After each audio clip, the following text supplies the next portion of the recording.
বাড়ির বাইরে আসলো নিলয়। নিলয়ের দাদির ঘর থেকে শোনা যাচ্ছে রবীন্দ্রসঙ্গীত। তুমি সুখ যদি না পাও, যাও সুখের সন্ধানে যাও। শাওন বাইকের পাশে দাঁড়িয়ে আছে। নিলয় যেতেই বলল, এত দেরি করলে কেন আসতে? আর বলিস না, মাইশার হাত পুড়ে গেছে, তাই ড্রেসিং করে দিচ্ছিলাম। কোথায় যাবে? ভাবিদের বাপের বাড়ির দিকে। কেন, অনুর সাথে দেখা করবে নাকি? না, চল দেখতে পাবি। আর তোদের অনুক্রাস কালকে আসছে বৌভাতে। চল। শাওন বাইকে চালাচ্ছে, ওর মাথায় হেলমেট। মেইন রাস্তায় উঠে বেশ খানিকটা পথ এগিয়ে এসেছে। দূর থেকে দেখলো একজন হাইওয়ে পুলিশ হাত নাড়িয়ে বাইক থামাতে বলল। শাওন বলে উঠল, বাইক থামাবো না, হেলমেট নেই, লাইসেন্স নেই, দেখি কি করে ও। আরে না, রাখ, দেখি কি বলে। ওকে। পুলিশের সামনে এসে শাওন গাড়িটা ব্রেক করে। সেই পুলিশ সহ দেখলো আরো 3 জন পুলিশ নিলয়দের পাশে এসে দাঁড়ালো। বাইকের সিটে জোরে একটা থাবা দিয়ে বলল, ওই গাড়ি থেকে না, কাগজ দেখা তোদের। গাড়িতে যেন কেউ টাচ না করে।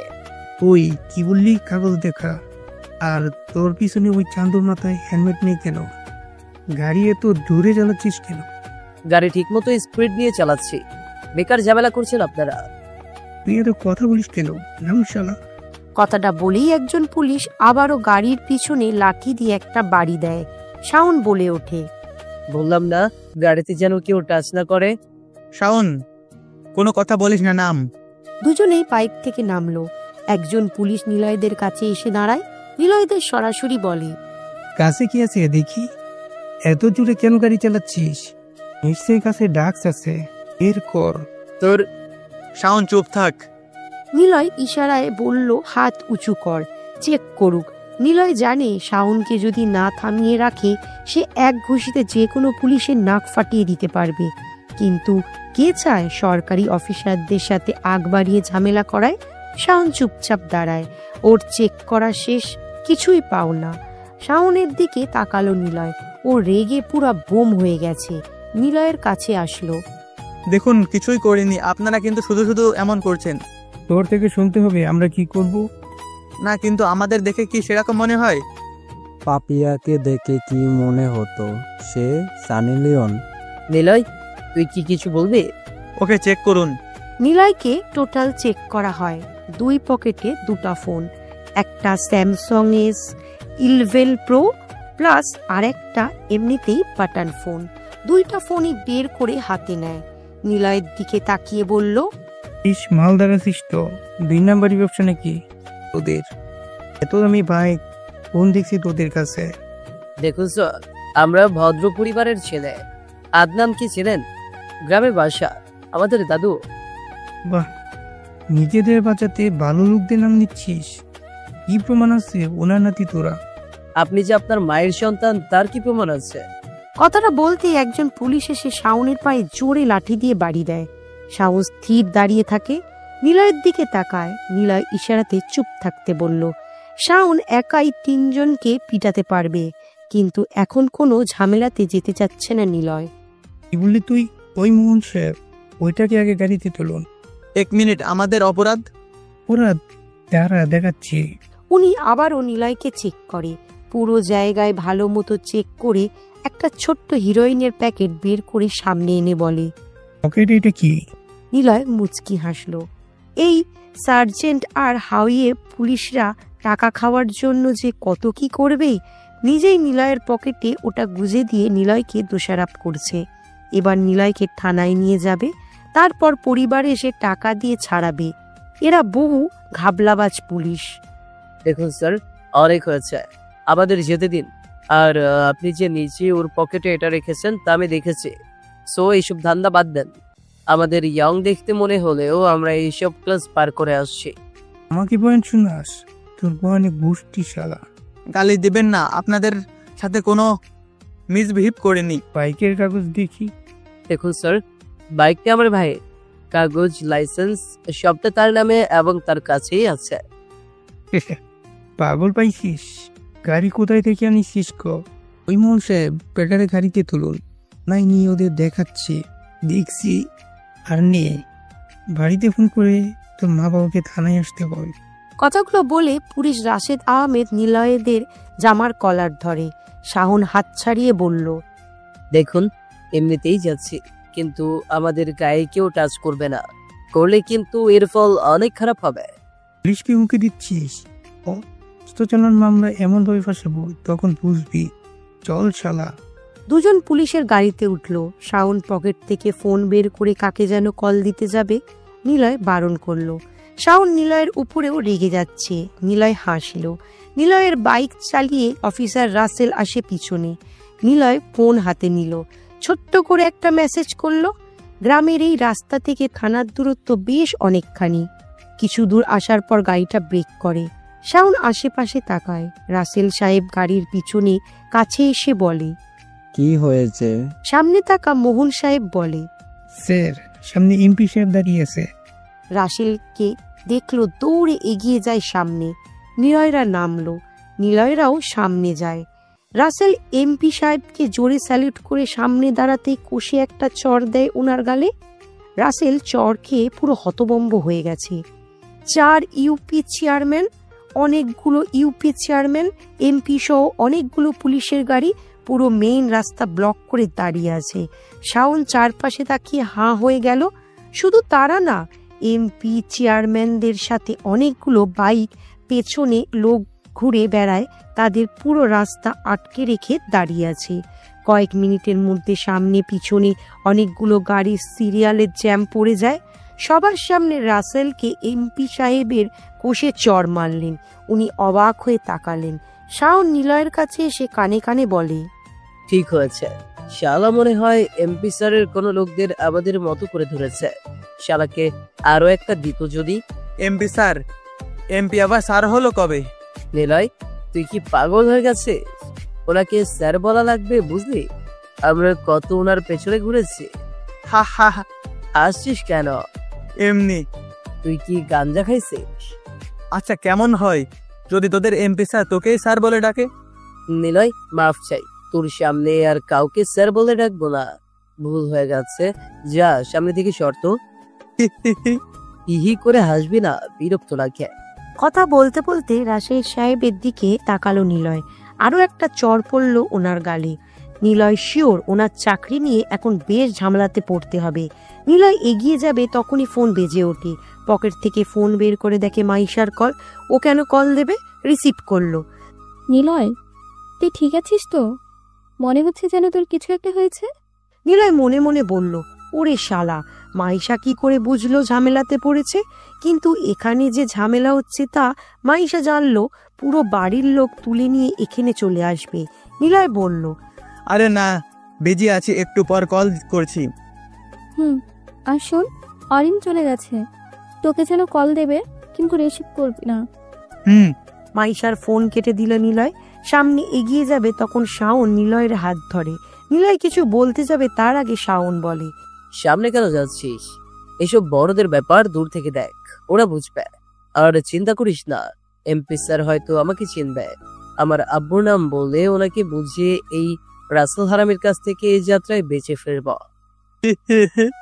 আসছিস কেন? উনি শুনবে আমাদের কথা। আচ্ছা, ভালো। শাওনকে রাখতে অনেক বেশি মজা পাচ্ছে। নিলয় শাওনকে বলল, চল না, সামনে যে দেখি কি হচ্ছে। আচ্ছা চল, তবে রেডি থাকিস, এমপি সাহেবকে রিকোয়েস্ট করতে হবে। চল। আবারও ফোন বাজে নিলয়ের। নিলয় তাকিয়ে দেখে ছোট আম্মুর কল। রিসিভ করলো। নিলয়, কবে আসবি বাবা? কেমন যেন হচ্ছে আমার, চলে আয়। নিলয় হাসি হাসি মুখে বললাম, চিন্তা করো না তো আম্মু, চলে আসবো বহুভাতের অনুষ্ঠানের শেষে 2 দিন পর। ফোনটা কেটে দিল নিলয়। আপাতত সামনে কি হচ্ছে সেটাতে ইন্টারেস্ট বেশি। শাওনকে টেনে নিয়ে সামনে গেল নিলয়। এত বড় ভুল তুমি কেন করেছো? কাদেরকে ধরেছো? জানো ওরা কারা? দেখছিস, বললাম না, এই রাসেল হারামি ওনার লোকদেরই ধরেছে। নে এবার বুঝ, অকারণে ভুলভাল লোকদের ধরলে কেমন হয়। আফসোস হচ্ছে। কিসের জন্য? আজ যদি আমাদের কেউ এমন হতো, ধরার সাথে সাথেই ফোন দিতাম, থানায় নিয়ে যাওয়ার আগে আমাদের ছাড়িয়ে দিত। অবশ্য তোর আব্বুরা আছে তো, কিন্তু আমার আব্বু জীবনেও আসবে না। তবে এইসব যদি বাসায় জানে দুজনেরই বাড়ি থেকে বের করে দিবে। আমি যেভাবেই হোক ম্যানেজ করতে পারবো, কিন্তু তোর বাপ চাচারা যেমন, বাপরে কি হবে। সেটা ঠিক, কিন্তু তুই কেমন লোক চাচ্ছিস যে ছাড়িয়ে দেবে আমাদের সহজেই? সত্যিই কি নেই এমন লোক? না রে, নেই। তাহলে কাকে ফোন করতে যাচ্ছিলি? এক ভাইকে, সে একটু নেতা টাইপের। আসতো হয়তো বলতো চিন্তা করো না আমি আসছি, কিন্তু তিনি আসতেন না। জানি না রে, জীবনে কি করলাম। পড়াশোনা করলি আর কি করছিস? ফাজিল, তোর সবসময় ফাইজলামো করতে ভালো লাগে। নিলয়ের খুব হাসি পাচ্ছে শাওনের এমন কথা শুনে। নিলয় আরও হাসলো না, কিন্তু ফোন আবারও বাজতে থাকে। মেজাজটা গেল খারাপ হয়ে। নাম্বার না দেখে রিসিভ করে বলল, আমি অনেক ব্যস্ত আছি, কাজ করছি একটা, এত ফোন দিতে হয়? নিলয়, আগে নাম্বারটা থেকে রিসিভ করবা। আর তোমার কি এমন কাজ? এখানে ওখানে ঘোরা ছাড়া তোমার তো কোনো কাজ নেই।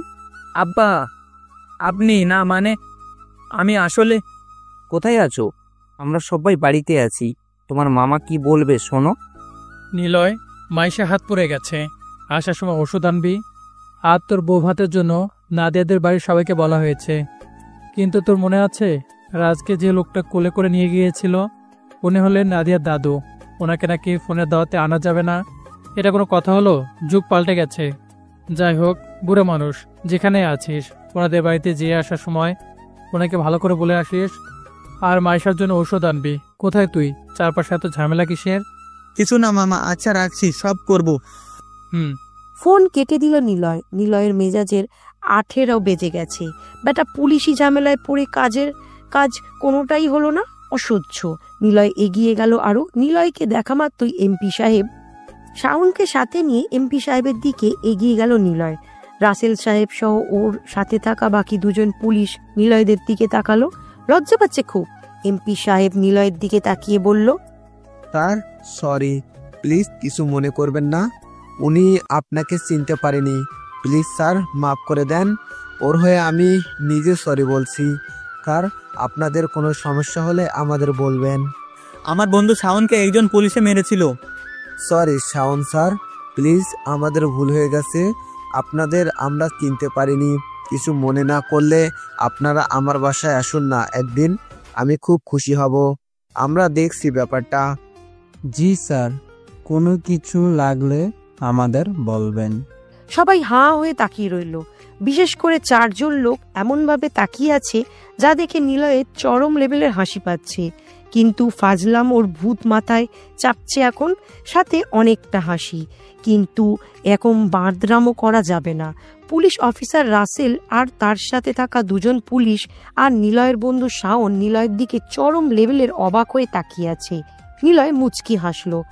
না এমপি সাহেব, আমাদের আর কোনো প্রবলেম নেই, আমরা আসি। Okay sir. স্যার, আপনারা কিন্তু আমার বাসায় আসবেন। শাওনকে ইশারা করলো নিলয় কিছু বলতে। সে নিলয়ের দিকে তাকিয়ে অবাক হয়ে শেষে এমপি সাহেবকে আমতা আমতা করে বলল, আচ্ছা, কোনো একদিন যাব। জি স্যার, প্লিজ আপনারা আসবেন। আর আপনাদের কোনো সমস্যা যেন না হয় সেটাও দেখছি আমি। ওই ওনাদের সরি বলো। Sorry sir. আচ্ছা ঠিক আছে, আপনারা সামলান, আমরা যাই। শাওন তখনও ভ্যাবা চাকার মতো দাঁড়িয়ে আছে। নিলয়ের হাত ধরে টানতে টানতে নিয়ে আসলো। এতটা বোকাও কোনোদিন হয়নি। নিলয় নিজেই বাইকে বসালো। হেলমেটটা ওর মাথায় পরিয়ে দিল নিলয়। সেখান থেকে নাদিয়াদের এলাকাতে গেল। কিছু দূর আসার পর থামলো বলতে দাঁড়াতে হলো। বিয়ের দিন যে পুকুর পাড় থেকে একটা মেয়ের কাছ থেকে পদ্ম ফুল নিয়েছিল সেখানে এসে থামলো। বাইক থেকে নেমে নিলয় হো হো করে হাসতে লাগলো। শাওন কেবল বোকার মতোই তাকিয়ে আছে, তখনও শকড হয়ে আছে। নিলয় ওর কাছে এসে দাঁড়ালো, কাঁধে হাত দিয়ে বলল, বন্ধু বল, এবার তোর কেউ নেই মানে ছাড়িয়ে নিয়ে যাওয়ার জন্য? হা হা, এমপি সাহেব আমাদের জন্য এসেছিল। আর বলেছিলাম না এমপি সাহেব তোকেই স্যার বলবে। তুই কে? মানে বল তুই কে, কি করিস তুই? হা হা হা, আচ্ছা বাদ দে, সময় হলে তোকে সব বলবো, অনেক কাজ আছে। তবে একটা অনুরোধ, আজকের কোনো ঘটনা যেন বাড়ির কেউ, এমনকি আর মামুন যেন না জানে, এটা তোর কাছে দাবি রইল। বুঝে গেছি ভাই আমি। তুমি মস্ত বড় একজন লোক, উদয় বাড়িতে তোকে বেকার বলে খোটা দেয়। শোন, মানুষের বাইরে থেকে কখনো তাকে নিয়ে জাজ করবি না। এমন তো হতে পারে সে আসলেই একজন বড় লেভেলের মানুষ। সেদিন কি হয়েছিল জানিস? একজন অ্যাডাম ক্যারেক্টার নিয়ে আমার সাথে খেলতে এসেছিল। ওকে দেখে যে কি পরিমাণ টোল করেছিলাম, বলেছিলাম শালা নুব বের হ, কিন্তু অবাক করে দিয়ে তিনি কি করেছিলেন জানিস? একাই র্যাঙ্ক ম্যাচ। ওই থাম থাম, বুঝেছি কাউকে লোভ ভাবা যাবে না। যেমন তোকে যা দেখছি তুই তা না, প্রো লেভেলের মানুষ। চল ভাই, আর কি যে অবাক কপালে আছে কে জানে। দুজনে বাইকে উঠল। শাওন চালাচ্ছে। উদ্দেশ্য নাদিয়াদের এলাকার থানাতে যাওয়া। শাওনকে বলল নিলয়, তোকে একটা কথা বলি। বল। আগে প্রমিস কর কাউকে বলবি না। আরে বল। নেহা আমার এক্স, মানে ও ছিল 6 বছর আগে আমার গফ। আমি ওর প্রাক্তন, ও আমার প্রাক্তন। কিন্তু নেহা আমাকে সেদিন প্রপোজ করেছে, আবারও সে ফিরে আসতে চায়। কি করব? শাওন কোষে ব্রেক করে। নিলয় প্রায় হুড়মুড় করে বাইক থেকে পড়ে যাচ্ছিল। শাওনকে কিছুক্ষণ গালি দিয়ে সোজা হয়ে বসতেই আবারও ফোন বেজে ওঠে নিলয়ের। স্ক্রিনে তাকিয়ে দেখে মাইশার কল। রিসিভ করলো। নিলয় না, কি করছিস? কেমন আছিস? তুই ঠিক আছিস তো? ওই মাইশা পয়সা মশার ডিম, তোর কি হয়েছে? হুটহাট করে এমন সময় ফোন দিস যখন সত্যি কিছু হয়। বুঝলাম না তুই কি বলিস। সিসি ক্যামেরা লাগিয়ে দিয়েছিস বাইকের সাথে? তার মানে তুই বিপদে আছিস? ওই না না, একদম না, ঠিক আছি। তোর হাতের কি খবর বল, তাড়াতাড়ি বলবি, ফোন কেটে দিবি নিজ দায়িত্বে। আর খুব সুন্দর করে নিলয় ভাইয়া বলে ডাকবি। পারবো না, যা ভাগ নিলয়নার তেলাপোকার বাচ্চা। ফোন রাখ। তুই কেটে দে। ফোন তুই দিয়েছিস, ধুর কাটছি ওকে। ওই আমি কাটছি।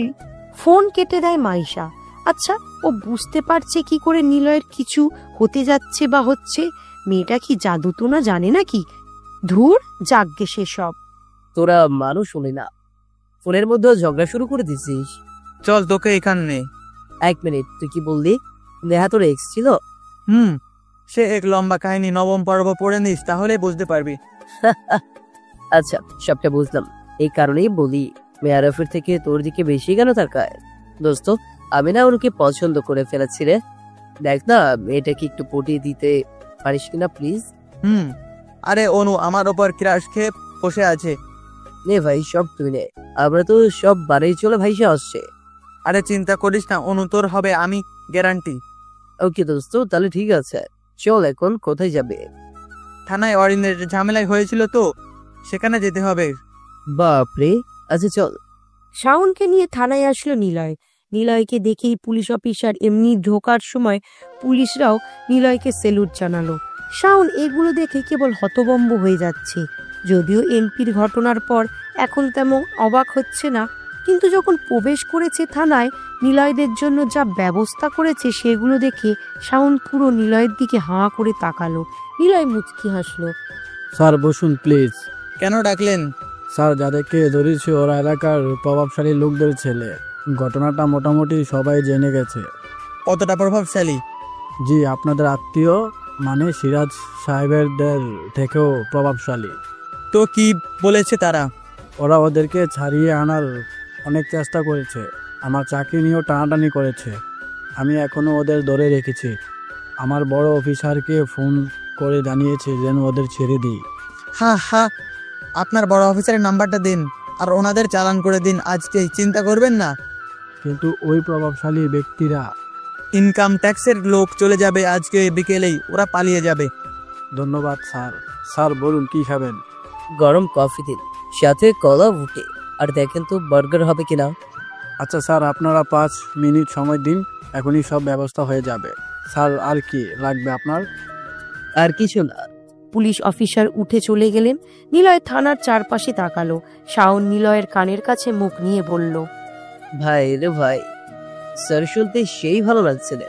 আহা, ভাবা যায় পুলিশ অফিসার এমনকি এমপিরাও আমাকে তোর সাথে থাকলে স্যার বলছে। আহা, কি মজা রে। আমারও আগে মজা লাগতো। কেন এখন লাগে না নাকি? আর আমি মনে নেই তোর ছোটবেলায় আমি ক্রিকেট খেলায় সময় আউট হলে কিংবা ব্যাটে না নামা অবধি আম্পায়ার দাঁড়াতাম। তো মানে কি হারামি, আমাকে সবাই তখন কি বলে ডাকতো মনে নেই?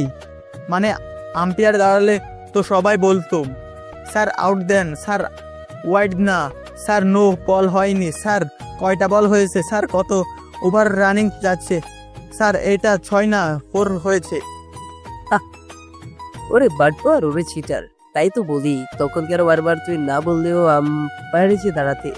ওরে হারামি রে। বড়োর মতো হাসছিস না, যা অর্ডার করেছিস তা খেতে পারবি তো? কেন? এরপর তো ওদের বাড়ির দিকে যাব, নাদিয়া ভাবিদের বাড়ির বলা হয়েছে আমরা যাচ্ছি, এখন 11টা বাজে, তাড়াতাড়ি কর। পুলিশ অফিসার শাওনদের জন্য খাবার আনলেন। টেবিলটা বেশ ফুল দিয়ে সাজানো হয়েছে, বেশ গোছালো করে রাখা পুরো থানা। থানাটা বেশ চমৎকার করে গুছিয়েছে। আর আপনার কাজগুলো ফার্স্ট, অন্য কেউ হলে টাকা খেয়ে ওদের ছাড়ে দিত, আপনি তা করেননি। আপনাকে ভালো লেগেছে, ভাবছি আপনার নামে পুলিশ হেডকোয়ার্টারে কথা বলবো। আপনার উপরে যে আছে তাকে নমিনেট করে আপনার এই জায়গাতে এনে দিব। সত্যি স্যার, স্যার আপনি অনেক ভালো। কোনো সমস্যা হলে শুধু আপনি আমাকে একবার স্মরণ করবেন, আমি হাজির হয়ে যাব। অবশ্যই জানাবো। আপনাকে আমারও ভালো লেগেছে। আর নিলয়কে বলবো আপনার একটা বড় প্রমোশনের ব্যবস্থা করে দিতে। স্যার আপনাদের যে কি বলে ধন্যবাদ দেব। খাবার শেষ করে শাওনকে নিয়ে বের হলো নিলয়। শাওনের ইচ্ছা করেই স্যার শোনার জন্য আগ বাড়িয়ে কথা বলছে। নিলয়েরও তো আম্পায়ারকে দাঁড়িয়ে স্যার শুনতে ইচ্ছা করত। হিহি, থানা থেকে বের হয়ে আসলো।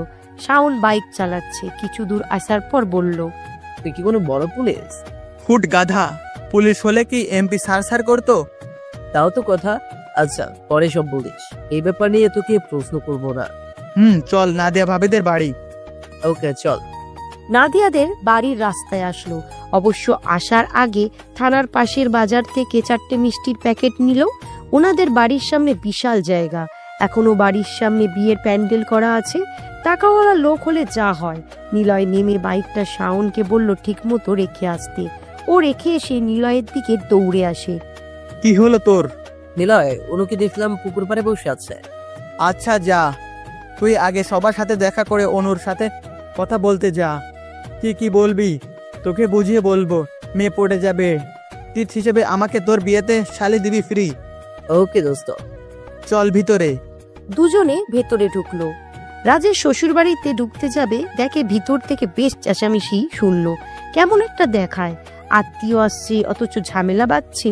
বাড়িতে ঢুকতে তখন কেমন যেন মনে হচ্ছে নিলয়ের। নিলয় শাওনকে চলে আসার জন্য বলবে, ঠিক সেই সময় খেয়াল করে কে যেন বলল, ভাই নাদিয়ার দেবররা আছে, এখন তোমরা থামো। চলে আসা হলো না, তবে তখনও ঝামেলা চলছে। কিসের একটা জমি নিয়ে উকিল, কোর্ট, আদালত, পুলিশ এসব নিয়েই দেখে বেশ কথা হচ্ছে কয়েকজন লোকের সামনে। নাদিয়ার বাবা বেশ অনুনয় করছে, আবার মাঝে মাঝে চিৎকার করে বলছে, জমি কেন দিতে দেব? তোমরা আমাকে ঠেকাচ্ছ, এভাবে জমি দিতে পারবো না। নিলয়দের যিনি দেখেছেন উনি নাদিয়ার ছোট চাচা। উনি যে কতজন লোকদের বললেন, দেখুন বাসায় আত্মীয় এসেছে, আপনারা যান, এই ব্যাপারে পরে কথা বলবো, এখন যান। নিলয়রা দেখলো 4জন লোক বেরিয়ে গেল। বড় বাড়িটা তখনও চুপচাপ। কয়েকজন মহিলা আর নাদিয়ার বাবা বাইরে আসলেন। নিলয়দের দেখে নিহার মা বলল, কেমন আছো তোমরা? আসতে সমস্যা হয়নি তো? নাদিয়া ফোন দিয়েছিল তোমরা আসবে। আসলে আমরা জানতাম না কখন আসবা, কিছু মনে করো না। তোমাদের বাইরে দাঁড়িয়ে থাকতে হয়েছে, ভেতরে আসো বাবা। সবার সাথে কুশল বিনিময় করে বলল, আসলে আমরা এসেছি দাদুর সাথে দেখা করতে। কিন্তু উনি তো বাসায় নেই, জমি নিয়ে ঝামেলাতে দৌড়াচ্ছে। ছোট বউ, এইসব কথা কেন বলছো? বাবা তোমরা ভিতরে এসে বসো, দুপুরে খাওয়া দাওয়া করবা। পুকুরে বড় মাছ আছে আর সব রকম ব্যবস্থা করছি, তোমাদের লজের কোনো সমস্যা হবে না। আচ্ছা বলুন কি সমস্যা হয়েছে? আমার বন্ধু ঠিক করে দিবে সব, চিন্তা করবেন না।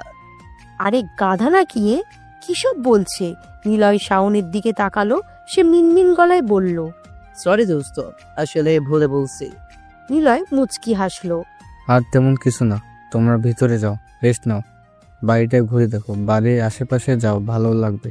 দাদু আসলে কথা বলে নিও। ওনারা বাইরে চলে গেলেন। মহিলারা রান্নাঘরের দিকে চলে গেল।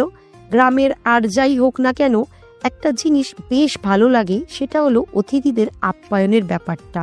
আপনি অপরিচিত হলেও আপনাকে অনেকটাই পরিচিত আত্মীয়দের মতো আপ্যায়ন করে থাকে। নিলয়রা ভিতরে গেল। কাজের একটা মেয়ে নিলয়দের কোনো একটা রুমে নিয়ে গেলেন। যখন বসলো তখন তিনি বললেন, এই যে বেআইরা, এটা নেহা আপার ঘর। এটা সবচাইতে সুন্দর, তাই এখানে এনে বসালাম। আপনারা বসেন, আমি শরবত আনছি। আর হ্যাঁ, আপনি না সেই বেআই যে সবার সামনে বলেছিলেন বিয়ে হবে না? বাপরে, আপনি চিনতে পারছেন? তা চিনবো না? মাথায় তো সজারু, গন্ডারু, শিম্পাঞ্জির মতো চুল, দূর থেকে মাথা মোটা দেখা যায়, তবে মুখে প্যাশন দাঁড়িয়ে আর চশমার জন্য ফাইন লাগে, তাই চিনে ফেলেছি। ওরে বাবারে, বেশ ভালো বললেন তো। আচ্ছা যান, শরবত নিয়ে আসেন। 3 গ্লাস বানাবেন? আপনার সাথে 1 গ্লাস শরবত খেতে ইচ্ছে করছে। আপনারা কত ভালো। কাজের মেয়েটা নেহাদের থেকেও ছোট, তবে বোঝা যাচ্ছে মেয়েটা কাজের পাশাপাশি স্কুলেও পড়ে, না হলে এত স্মার্টলি কথা বলতে পারতো না। কিন্তু নিলয়কে কি বানিয়ে দিল ফাজিল মেয়েটা! গন্ডার, সজারু, শিম্পাঞ্জি, হায় রে! মেয়েটার কথা শুনে কেমন লাগছে তোর নিলয়? হারামি, তুই ওর সাথে তাল মেলালি কেন? আর কেমন লাগছে জানিস? কবিতা বলতে ইচ্ছা করছে। বলতে একটু শুনি। কি হবে এ জীবন রেখে, ভালো হয়েও যাচ্ছে অপমানে বেঁকে, জীবনটা বেদনার। আগুর সময় খোঁজ থাকে না বদনার। চুপ বেয়াদব, হারামি মার্কা কথা বলিস কেন? না মানে তোর চরণের সাথে মেলালাম। ওই নেহানা আমার এক্স ভাবি। এক্স ভাবি মানে? না মানে গার্লফ্রেন্ড হলে তখনও ভাবি বলতে হয়, তাই যখন ছেড়ে চলে যায় তখন এক্স ভাবি বলতে হয়। তুই তো legend, pro, ultra, Uganda, Sajek, max. বাদ দে, চল না কোনো ডায়েরি আছে নাকি খুঁজে দেখি। হতে পারে তোর জন্য কত কি লিখে রাখছে, যা আজকে চুরি করে পড়ে নিব। না, কারো জিনিস না বলে ধরতে নেই, বাদ দে। আমি সত্যি কথা বলি, ওকে আর চাই না। ওর প্রতি আগের মতো আর অনুভূতি আসে না আমার, আর হয়তো আসবেও না কোনোদিন। ওকে দেখলেই বিরক্ত লাগে। আরে এটাই তো ভালোবাসা। চুপ থাক, তুই যা অনুর সাথে দেখা কর। আর শোন, অনুর থেকে শুনবি ওই বাড়ি কিসের ঝামেলা হয়েছে। টপিক মেনে যাবি আর ওর সাথে কথা বলার, তারপর তাকে জানার বোঝার চেষ্টা করবি। আর এমন করে কথা বলবি যেন শুনে মেয়েটা তোর প্রতি ইমপ্রেস হয়। তবে বেশি গদগদ ভাব নিবি না, তাহলে ভাববে তুইও সব ছেলের মতো মেয়েদের দেখলে প্রেম করতে লাফিয়ে পড়িস। শোন, মেয়ে পড়ানোর আগে ভালো মতো ভাববি, বেশি ভাবও নিবি না, আবার ভাবও দেখাবি না। একটু নিজের ব্যক্তিত্ব বজায় রাখবি। মেয়েটাও তোর ভাবনায় আসার আগে তুই যেন ওর ভাবনাতে প্রবেশ করিস, সেরকম করে কথা বলবি। টপিক পাবি আগে, যেটা দিয়ে শুরু করতে বললাম করিস। কাজের মেয়েটা চলে আসে। শাওন শরবত খেয়ে চলে যায় বাইরে। নিলয় কাজের মেয়েটাকে ডাকলো। সে মাথা নিচু করে মুচকি এসে নিলয়ের সামনে দাঁড়ালো। এই মেয়ে এইভাবে তাকায় কেড়ে? হায় হায়, শেষমেশ। ধুর না, কি ভাবছে নিলয়? নিলয় বলল, আচ্ছা, বাড়িতে কি হচ্ছিল একটু বলো তো। কিসের? ওই যে ঝামেলা, জমি ব্যাপারটা কি?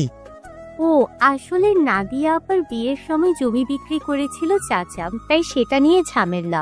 অল্প টাকা দিয়েছিল, বাকি টাকা দেবে বলে ওনারা জালিয়াতি করে দলিল বানিয়ে উল্টো জমি হাতিয়ে নিয়ে টাকা দেবে না বলেছে। আচ্ছা ধন্যবাদ, যাও তুমি। কথাটা বলে নিলয় রুমের আশেপাশে তাকালো। সত্যি মেয়েরা সুন্দর হয়, কারণ তাদের রুমটা যথেষ্ট গোছালো থাকে। এজন্য কোনো ছেলেকে ভালোবাসলে মেয়েরা তাকে আগে গোছানোর দায়িত্ব নেয়। মেয়েরা কখনো কোনো জিনিসের ভাগ দিতে চায় না, বিশেষ করে ভালোবাসার মানুষকে তো কখনো না।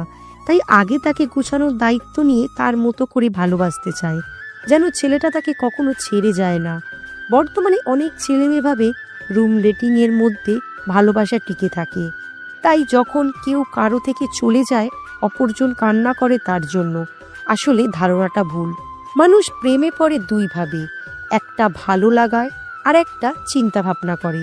তবে ভালো লাগার মধ্যে একটা বিশাল ধাপ আছে প্রেমে পড়ার মধ্যে।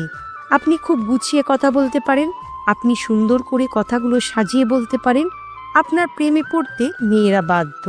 সে সময় কখন বুঝবেন আপনার প্রেমে মেয়েরা পড়েছে? যখন দেখবেন বারবার মেয়েটা বলছে আপনি খুব গুছিয়ে সুন্দর করে কথা বলেন, তার মানে কিছুটা হলেও মেয়েটা আপনার উপর ইমপ্রেস। তাই যদি কেউ কথার প্রেমে পড়ে, সেই প্রেমটা অতীব গাঢ় হয়। তখন রুম ডেটের পরে ছেড়ে যাওয়া নয়, এমনিতেই কয়েকদিন পর কথা বলা অফ করে দেন। দেখবেন মেয়েটা আপনার জন্য মন খারাপ করে বসে আছে। নেহার ছবির দিকে তাকিয়ে আছে নিলয় বেশ কিছু সময়, কিন্তু যখন দরজার কাছে চোখ পড়ে দেখে কাজের মেয়েটা নিলয়ের দিকে সরাসরি তাকিয়ে আছে। আরে এটা কি হচ্ছে? মেয়েটার মতলব শিওর বলে দিচ্ছে নিলয়কে লাইন মারতে আসছে। অবশ্য ভালোই লাগছে। কোনো মেয়ে ছেলের দিকে তাকালে সেই ছেলের ভাবনাগুলো তখন বেশ অন্যরকম হয়ে যায়। নিজেকে তখন সবার থেকে বেশি নায়ক নায়ক মনে হয়। নিলয়েরও তাই হচ্ছে। আহা, মেয়ে যেমনই হোক না কেন নিলয়ের দিকে তাকাচ্ছে তো। নিলয় মেয়েটাকে ডাক দিল। মেয়েটা আশেপাশে তাকিয়ে ভিতরে প্রবেশ করলো। ওরে বাবারে, মেয়েটা চালু আছে রে, যেন কেউ সন্দেহ না করে সব দিকে খেয়াল রাখছে। নাম কি তোমার? রাইফা। আপনার নাম নিলয়, তাই না? তুমি জানো? হ্যাঁ, বিয়ের দিন তো আমরাই গেটের কাছে ছিলাম। আপনাকে অনেকে নাম ধরে ডাকছিল। জানেন, লুকিয়ে লুকিয়ে কত মেয়ে আপনাকে দেখছিল। এমা কেন? সরাসরি বলো, বললে হয়তো আমি নিজেকে দেখতাম। ফাজিল ছেলে, ভাবলাম কেন দেখাচ্ছি সেটা জানতে চাইছেন, আর উনি আসছে সরাসরি দেখাতে। আসলে সবার থেকে আপনার স্টাইল আলাদা ছিল। গ্রামে এমন স্টাইল বা ছেলে কমই দেখা যায়, তাই একটু সবার নজরে ছিলেন। তোমার নজরেও ছিলাম? জানি না। আচ্ছা, আপনি কিসে পড়েন? আমি তো পারি না। আমার একটা ট্যাক্সি আছে শহরে, তাই চালিয়ে সংসার চালাই। 3টা বাচ্চা আছে। আমার বউটাও অসুস্থ পড়ে আছে। ফাজিল ছেলে। তুমি কোন ক্লাসে পড়ো? ক্লাস 10-এ, নিধিতার সাথে। আর আমি এখানে কাজও করি না। আসলে আমার আম্মু অসুস্থ। ওনাকে হসপিটালে ভর্তি করতে অনেক টাকা লাগবে, কিন্তু সেরকম করা হচ্ছে না। চাচাদের কাছে, মানে নেহা আপুর আব্বুদের থেকে টাকা নিয়েছি অনেক ওষুধের জন্য, কিন্তু এখন তো ওনাদেরই সমস্যা চলছে। আমার মা এখানে কাজ করে। 2 বাড়ির পরেই আমাদের বাড়ি। আপনি যাবেন আমাদের বাসায়? না থাক, গরিবের বাসায় আপনি যাবেন না।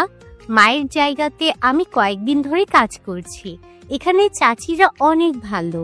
আমাকে কখনো কোনো কাজ করতে বলেনি এখনো। নিজের থেকেই করছি। খালি বলছে মায়ের সেবা করতে, কিন্তু কি করব, না আসলে তো সংসার চলবে না। নিলয়ের মনটা খারাপ হয়ে গেল। নাদিয়াদের বাড়িতে সমস্যা জন্মি নিয়ে বিয়ের জন্য তারাই জমি বিক্রি করে দিয়েছে। নিলয় বুঝলো না এত ঝামেলা কেন। তার উপর এই রাইফা মেয়েটার মায়ের অসুস্থতা। মেয়েটাকে দেখতে ফর্সা না, কিন্তু শ্যামবর্ণের, যার জন্য আরো বেশি মায়াবী লাগছে। অনেকটাই ফ্রি। মেয়েটা মন খারাপ করে দাঁড়িয়ে রইল। নিলয় বললাম, তোমার মায়ের কি হয়েছে? কিডনির সমস্যা হয়েছে। ডক্টর বলেছে অনেক টাকা লাগবে, আর শহরের হাসপাতালে নিয়ে যেতে হবে। কিন্তু হাসপাতালে ভর্তি করতেও ঝামেলা। আমাদের মতো গরিব তো হাসপাতালের করিডোরে রাখবে। আরে ধুর, কি বলো? চিন্তা করো, সব ঠিক হয়ে যাবে। তুমি যাও, দুপুরের পরে তোমাদের বাড়িতে আসবো, তোমার মাকে দেখবো। সত্যি? তাহলে যাই। আপনি অনেক ভালো। রাইফা চলে গেল। মেয়েটার হাসিটা সুন্দর। এ কারণেই বলি প্রতিটি মেয়ের সুন্দর হয়। কালো হলেও যে সুন্দর হয়, কারণ প্রতিটা মেয়ে কোনো না কোনো দিক সৌন্দর্য নিয়ে সৃষ্টি হয়। কারো হাসি সুন্দর, কারো নাক সুন্দর, কেউ মিষ্টি করে কথা বলে, কারো চুল সুন্দর, কারো দাঁত, কারো হাঁটা, কারো খাতিরদারি। সব মিলিয়ে প্রতিটি মেয়েই সৌন্দর্যের অধিকারী হয়। তবে কোনো মেয়েই সব সৌন্দর্যের গুণ নিয়ে সৃষ্টি হয় না। আপনার দেখা সেরা সুন্দরী মেয়ের ব্যাপারে খোঁজ নিয়ে দেখুন, কোনো না কোনো সমস্যা আছে। সবাই পারফেক্ট হয়ে আসে না। নিলয় পকেট থেকে ফোন বের করলো। কল লিস্টে ঢুকে ঢাকা শহরে সবচাইতে নামকরা হসপিটালের মেইন ডক্টরকে কল দিল। ওপাশ থেকে শুনতে পেল, স্যার আপনি, মানে আপনি ফোন দিয়েছেন? কি সমস্যা আমাকে বলুন, কি হয়েছে? কিন্তু কিছুই না, আমি একটা ঠিকানা মেসেজ করে দেব আপনাকে। এই ঠিকানায় আমার রিলেটিভ থাকে, একটা অ্যাম্বুলেন্স পাঠিয়ে দিবেন। আর যে রোগী যাকে তাকে যেন ভিআইপি কেবিন রেখে একেবারে সুস্থ করে পাঠিয়ে দেবেন। আমি ওনাকে কিন্তু দেখতে যাব আপনারা কেমন সেবা করছেন। আর হ্যাঁ, টাকা নিয়ে ভাববেন না। স্যার কেন লজ্জা দিচ্ছেন? টাকার কথা কি বলেছি? আপনি কোনো চিন্তা করবেন না, আমি এখনই অ্যাম্বুলেন্স পাঠাচ্ছি। আর সাথে ডক্টরও, যদি পথে কোনো সমস্যা হয়, কিছু যদি না করতে পারি, তখন আপনি রেগে যাবেন। তখন পুরো হসপিটালেই তো। থাক, সেসব এখনই পাঠিয়ে দিন, আমি পুরো ঠিকানা দিচ্ছি। নিলয় ফোন কেটে দিল। মনে মনে হাসলো। একটা ফোন কল অনেক কিছুই বদলিয়ে দেয়। এটার জন্য ছোট থেকেই কত কিছু ভেবেছে নিলয়। নিলয় দেখেছে বারবার স্কুল কলেজে কিংবা ভার্সিটিতে প্রভাবশালী লোকেদের হস্তক্ষেপ। তাদের ছেলে মেয়ে ফেল করলে একটা ফোন করে উপরের ক্লাসে তুলে দেয়।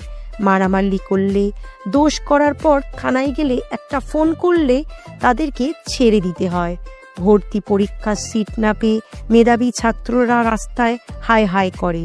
ওদিকে একটা ফোন কলে খারাপ ছেলেদের সিট বুকিং দিয়ে পরীক্ষা না দিয়েই পাশ করিয়ে দেয়। ভাবতে পারুক আর না পারুক, একটা ফোন কলে চাকরি হয়ে যায়। এইটাই তো ফোন কল, জীবনকে বদলে দেয়। সবাই স্যার স্যার করে, আহা।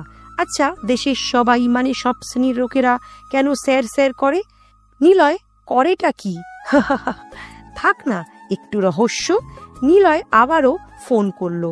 দেশের নাম করা একজন উকিল, যে 5 মিনিটে যে কোনো জটিলকে সহজেই ঠিক করে দিতে পারে। নাদিয়ার বাবা মানে আলিম আঙ্কেলের কাজটা সহজ করে দেবে। ফোন বাজছে। যখন ফোন করে নিলয় তখন দেখে শাওন ভিতরে আসছে। নিলয়ের পাশে বসতেই ওপাশ থেকে ফোন রিসিভ হয়। শাওনকে অবাক করার জন্য একটু ফোনে স্পিকারে দেয় নিলয়। ওপাশ থেকে বলল, নিলয় স্যার, আপনি ফোন দিয়েছেন, বলুন স্যার কি করতে পারি? আমি একটা ঠিকানা দেব।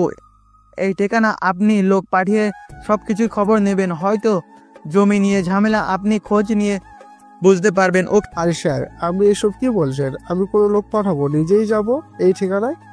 আপনি চিন্তা করবেন না, যা বলবেন তাই হবে। কে? স্যার, আর কোনো সমস্যা হলে জানাবেন। ভাবতেই পারছি না আপনি আমাকে কল দেবেন। ফোন কেটে দিয়ে শাওনের দিকে তাকালো নিলয়। শাওন নিলয়ের দিকে অবাক চোখে তাকিয়ে আছে। নিলয় মুচকি হাসলো ও বলল, কার ফোন ছিল ওটা? ঢাকায় একজন বড় উকিলের ফোন। জমির মামলা বেশ ভালোই বোঝে। তোকে ওই উকিল স্যার স্যার করছিল? এ ভাই, তুই কে ভাই, একটু বলবি? নিলয়, তোর বন্ধু নিলয়। আবার কে? চুপ থাক, শোন, অনুর সাথে কথা বলছে। আচ্ছা, পরে শোনাবো। তুই বাইরে তাকিয়ে দেখ, রুমে কেউ আসে নাকি। এক্সের রুম ঘাটতে বেশ ভালোই লাগবে, ইচ্ছেও করছে খুব। যা বন্ধু, আমি তোর পেছনে আছি। শাওন দরজার কাছে যে দাঁড়ায়। নিলয় চারপাশে খুঁজতে থাকে কিছু আছে নাকি। হঠাৎ একটা কাপড় দেখে চমকে ওঠে। শাওনকে ডেকে বলে নিলয়, দেখ তো এটা কি কাপড়। শাওন এসে নিলয়কে আস্তে করে কয়েকটা ঘুষি দিয়ে বলল, ভাই, তোর মেয়েদের রুম ঘাটতে হবে না। চিচি, মেয়েদের কি সব কাপড় হাতে তুলে নিয়ে আমাকে ডেকে দেখাচ্ছিস? ইয়াদব ছেলে, মেয়েরা এটা। নিলয় জোরে ঝাড়ি দিয়ে বলে, থাম থাম, জানি কোথায় কোথায় পড়ে, চুপ থাক। তুই যা, দরজায় দাঁড়া। শাওন চলে যায়। দুই বন্ধুর ফাজলামও বেশ লাগছে। এগুলো মিস করবে নিলয় ঢাকাতে চলে গেলে। নিলয় রুমের চারপাশে ভালো মতো খুঁজলো, কিন্তু কি খুঁজতেছে নিজেই জানে না। কষ্ট করলো বেকার। ক্লান্ত হয়ে বিছানায় এসে বালিশ তুলে মাথায় দিতে যাবে, দেখে একটা কালো রঙের ডায়েরি। মনে হয় এইটা খুঁজছিল নিলয়। ডায়েরি খুলল। নিলয়ের আবারও অন্যের ডায়েরি পড়তে সেই ভালো লাগে। প্রথম পাতায় বান্ধবীদের নিয়ে কি সব অকাজ কুকাজ লেখা, ইয়াক। তারপর কয়েক পাতা উল্টিয়ে দেখল নিলয় নামের ছেলেটা আমাকে রোজ রাস্তার পাশে দাঁড়িয়ে দেখে। ছেলেটার চোখে অনেক মায়া। নির্দ্বিধায় সেই মায়ায় পড়ে যেতে ইচ্ছা করে। আরও কয়েক পাতা উল্টিয়ে দেখে আজকে ছেলেটাকে নিজেই প্রপোজ করেছি, ছেলেটাও আমাকে ভালোবাসে।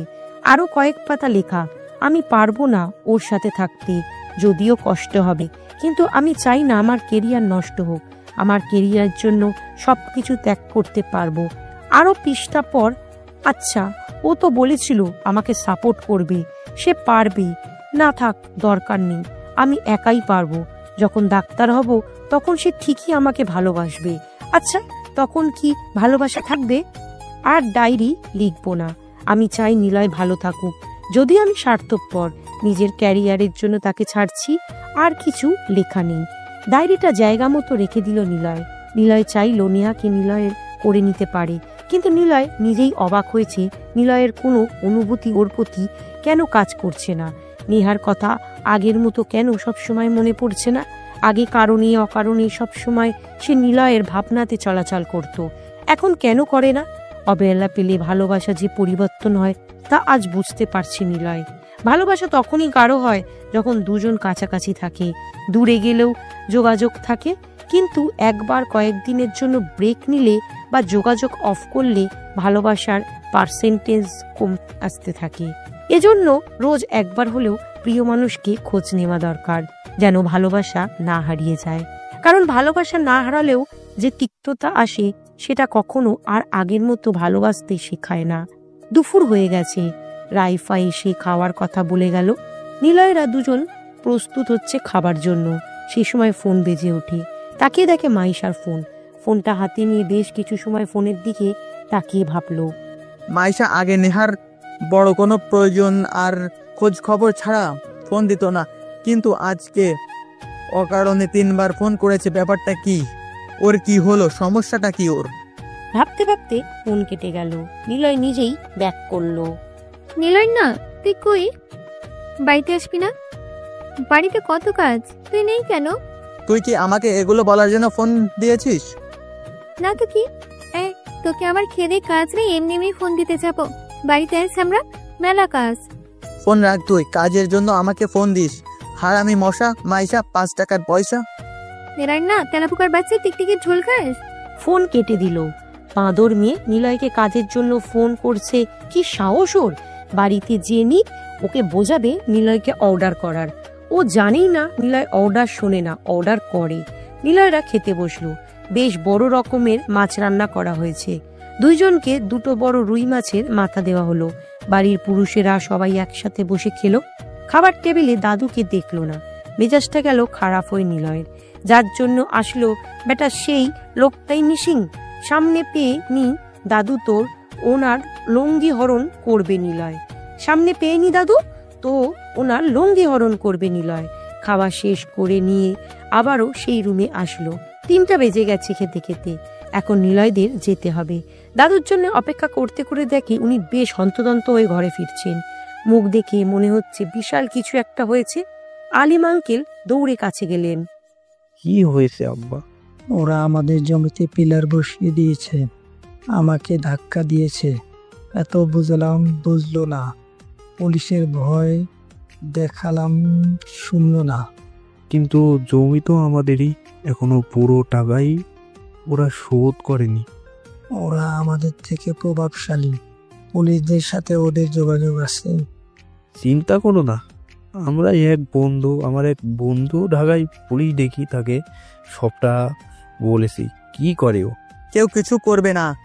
আমাকে একবার যাকে জমি বেচেছেন তাকে দেখিয়ে দিবেন প্লিজ। নিলয়ের কথা শুনে সবাই চুপ হয়ে গেল। বিয়ের জন্য জমি বিক্রি করতে হয়েছে, ব্যাপারটা যদি শ্বশুর বাড়ির লোকেরা জেনে যায় তাহলে কেমন হয়? সবটা বুঝতে পেরে ওনারা সবাই চুপ হয়ে গেল। ছোট চাচা এসে বলল, দাদু আসছে, কিছু বলার থাকলে বলো। তারপর যদি থাকতে হয় তবে তোমরা বাড়িতে থেকে যাও, আর না হলে। আত্মীয়কে কেউ চলে যেতে বলতে পারে না। নিলয় মুচকি হাসলো। ওনারা নিরুপায়।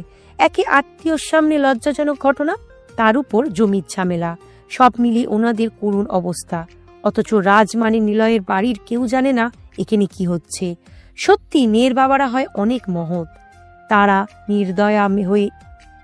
নির্দয়া হয়ে মেয়েকে অন্যের বাড়িতে পাঠায়, অথচ মেয়েরা জানেই না বাবা তাকে কিভাবে কেমন করে অন্যর হাতে তুলে দিচ্ছে। নাদিয়াও জানে না তার বাবা তাকে কিভাবে বিয়ে দিল, অথচ নাদিয়া ঠিকই ভালো সুখে আছে। মেয়ের বাবার এটাই তো বড় চাওয়া, যেন মেয়ে পরের বাড়িতে যেয়ে সুখে থাকে। অপর পাশ থেকে যখন মেয়ে বলে, বাবা আমি এখানে ভালো আছি, সুখে আছি, মেয়ের বাবার এটাই তো বড় চাওয়া। কিন্তু সত্যি বলতে এটার জন্যই মেয়ের বাবার অনেক কষ্ট করতে হয়। নিলয়ের হাসি দেখে ওনারা আর কেউ কোনো কথা বলছে না। শাওন ইশারা করলো বাড়ি থেকে বের হতে। নিলয় দাদুকে বউভাতের কথা বলে চলে আসলো। নিলয় জানে না তারা এরকম পরিস্থিতিতে কিভাবে যাবে। বাড়ি থেকে বের হতেই রাইফা দৌড়ে আসলো। নিলয়ের সামনে দাঁড়িয়ে বলল, আপনি যাবেন না আমাদের বাসায়? যাবো, চলো। শাওনকে সাথে নিয়ে যখন রাইফাদের বাড়ির দিকে যাবে, দেখে অনু আসে নিলয়দের সামনে। নিলয়কে দেখেই বলতে থাকে, আরে বিআই সাহেব, কেমন আছেন? ভালো আছো? আমাকে তো এত সুন্দর করে জিজ্ঞাসা করলে না কেমন আছি। তোমাকে তো জিজ্ঞাসা করেছিলাম, তুমি শোনোইনি। নিলয় মনে মনে বলে, ওরে শালা, এরা তুমিতেও চলে এসেছে। কেমনে ম্যান কেমনে? লাভগুরু থেকে নিজের নামটা সরিয়ে নিতে হবে রে। নিলয় বলল, তোর কথা বলতে বলতে যা, আমি একটু পিছিয়ে আসছি। কথাটা বলে ফোন বের করলো, রিং দিল এইখানকার এমপি সাহেবকে। নিলয় যেখানে আসে তার সব জায়গার সবার নাম্বার রাখা। রিং দিতেই নিজের পরিচয় দিল নিলয়। তখনই উনিও স্যার স্যার শুরু করে দিলেন। নিলয় একটু হাসলো। স্যার বলুন, কি করব? জি, এই ঠিকানায় এখনই আসুন আর তাদের পুরো সমস্যা সলভ করে দিয়ে যাবেন। না হলে আমি কিন্তু জেলা প্রশাসকের সাথে কথা বলবো, আপনার নামে রিপোর্ট করব। আরে স্যার, এসব কি বলছেন? আমি নিজেই যাচ্ছি, চিন্তা করবেন না। বাট আপনাকে কি ওখানে পাবো? আপনার সাথে দেখা করব? আমি আসছি, কিন্তু ওনারা যেন বুঝতে না পারে। Okay sir. আরেকটা কথা, আপনার অ্যাকাউন্টে নাম্বার 658... তাই তো? জি স্যার। আমি আপনার অ্যাকাউন্টে টাকা দিচ্ছি, পুরো টাকাটা যেন ওনাদের ফেরত দিবেন। আর তাদেরকে কিছুই বলবেন না, টাকা কেন লাগবে ওনারা জানে। Okay sir. যারা জমি নিয়েছে তারা পুলিশকে জানিয়েছে, আর নিলয় পুলিশের বাপকে জানালো। রাইফাদের বাড়িতে আসলো। ছোট্ট একটা বাড়ি, মাটির বাড়ি, দেখতে বেশ ভালোই লাগছে। কতদিন পর মাটির বাড়ি দেখছে। ওর মা বারান্দায় একটি খাটে শুয়ে আছে। রাইফা আসতে বললে শুনল। আশিস সাথে কারা আসছে? মা, ওনারা নাদিয়াপুর দেবর হয়। নিলয় এসে ওনাকে সালাম দিল। রুগ্ন মহিলা, মুখে অজস্র মায়া। মহিলাকে দেখে বুকটা কেঁপে উঠল নিলয়ের। ঠিক মতো খায় না, শরীরটা যেন একদমই ভেঙে পড়েছে। নিলয় বলল, আন্টি চিন্তা করবেন না, আপনি ঠিক হয়ে যাবেন। আশা দিচ্ছ বাবা? আমি যে ঠিক হব না, অনেক টাকা লাগবে। কোনো টাকা লাগবে না, আপনি ঠিক হয়ে যাবেন। ঠিক সে সময় অ্যাম্বুলেন্সের শব্দ শুনল। 3 জন লোক গাড়ি থেকে বেরিয়ে আসে। যিনি ডাক্তার তিনি মনে হয় ফোন দিয়ে উপর মহলে বলল ঠিকানা অনুযায়ী পৌঁছে গেছে। রাইফা, অনু, শাওন অবাক হয়েই দেখছে গ্রামে অ্যাম্বুলেন্স কেন আসলো।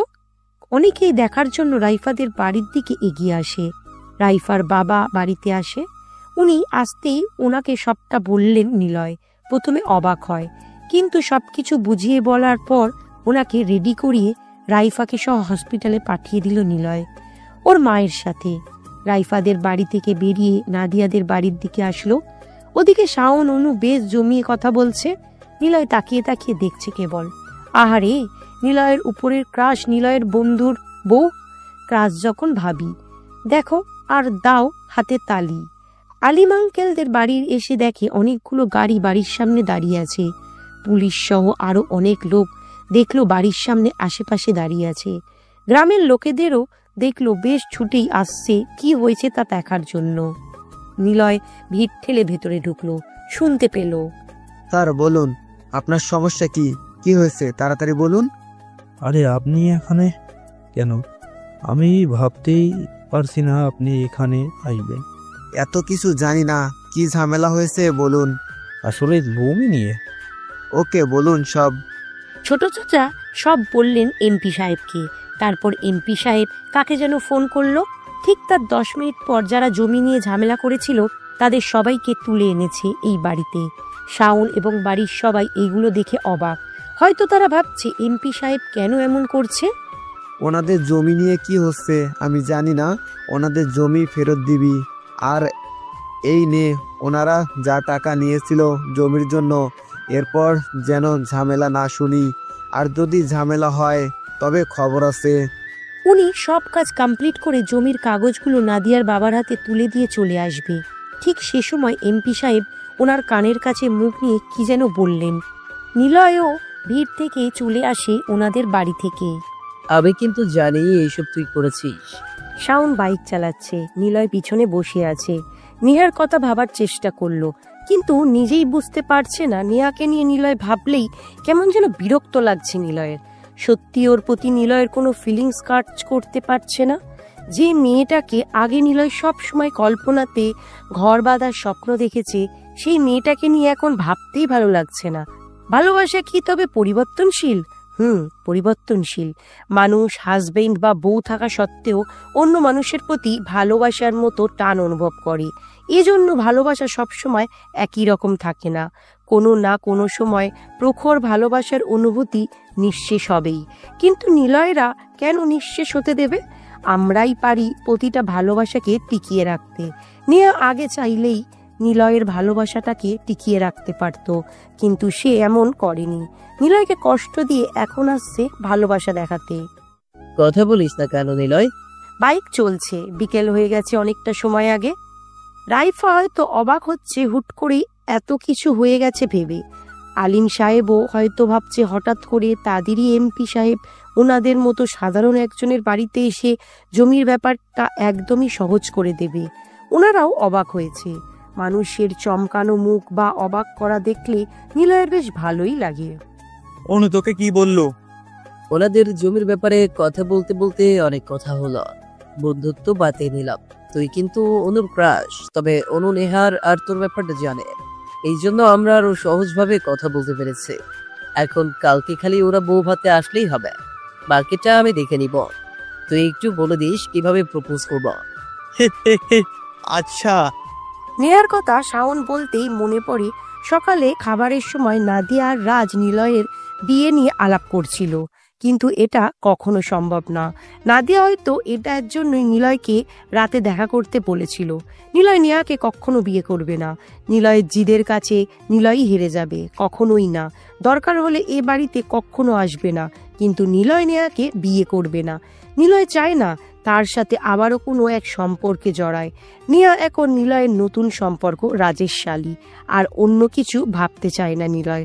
কথাগুলো ভাবতে ভাবতে ফোন বাজতে থাকে নিলয়ের। পকেট থেকে হাত নিয়ে দেখে আননোন নাম্বার। রিসিভ করে সালাম দিতেই অপাস থেকে নীরবতার রোল পড়ে যায়। কে বলেছে? হ্যালো, কে আপনি? ফোন কেটে দিল। আননোন নাম্বার তেমন রিসিভ করা হয় না। ফোন পকেটে রাখতে যাবে, তখন বেজে ওঠে। নাম্বার না দেখি রিসিভ করে বলল, আরে ভাই, কে আপনি? তোর মামা আমি। নাম্বার না দেখে রিসিভ করা শিখে গেছিস কবে থেকে? সরি মামা। বলো, কিছু বলবা? কোথায় তুই? মাইশার ওষুধ নিয়ে আসছি, চিন্তা করো না। আরে নাদিয়ার শ্বশুর কেন তো নাম্বার নিল? কি অঘটন ঘটেছিস ওইখানে? ধুর, কি করলাম আবার? দুপুরে খেয়ে বুড়োকে দাওয়াত দিতে চলে আসলাম আর কি। আচ্ছা, মনে হয় উনি কল দিতে পারে। ওকে।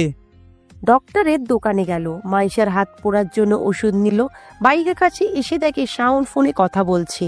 নিলয় যে শুনলো। তোমাকে মিস করছে। আচ্ছা, কালকে এসে আমার সাথে ঘুরবে তো? আচ্ছা, তুমি কিন্তু শাড়ি পরবা, লাল পেরে শাড়ি পরবা। সরিষা ক্ষেতের আইল দিয়ে তোমার হাত ধরে হাঁটার ইচ্ছে আছে। বাবা, অনু নাকি? রাখি, পরে কথা বলবা। আরে না না, কথা বল। এতে দিয়েছে। ওর সাথেই কথা বললাম। এর মধ্যে নাম্বার আদান প্রদান হয়ে গেছে।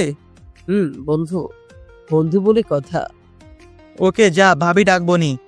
সন্ধ্যা হয়ে আসছে, 5টা বেজে গেছে। নিলয় বাইকে বসলো, তখনই আবারও ফোন বেজে ওঠে নিলয়ের। আবারও অচেনা নাম্বার।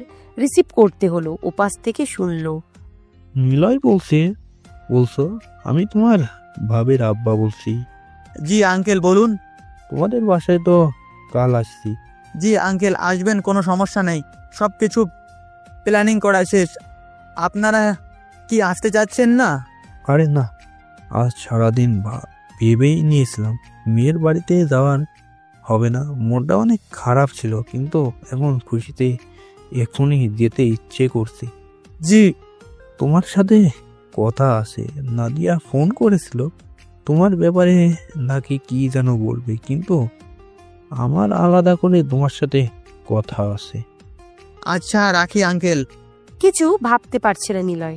বেটা এমপি সাহেব নিশ্চয়ই কিছু বলেছে কানে কানে। আর এদিকে নাদিয়া কি তবে সত্যি নেহার আর নিলয়ের ব্যাপারে উল্টোপাল্টা ভাবনাগুলো ওনার বাবার কাছে বলেছে? কিন্তু এটা কি করে সম্ভব? নিলয়ের মা বাবা, এমনি বড় আব্বু কোনোদিন এটা মেনে নেবে না। আত্মীয়দের মধ্যে কোনো নতুনভাবে সম্পর্ক তারা কখনো মারবে না, এটা সবাই জানে। রাজও জানে এ একটা পরিবারের কথা মেনে নেবে না। তাহলে কেন এমন করছে ওরা? বাড়ির কাছে আসতেই জোরে মিউজিক শুনতে পায়। নিলয়দের বাড়িতে যদি নিলয়ের পরে আর কোনো ড্যাশিং লুক ছেলে থাকে, সেটা হলো জিশান। শয়তানটা পড়াশোনাতে যতটা ভালো, তলে তলে সে নিলয়ের লেভেলের ফাজিল, মিউজিক প্রিয়।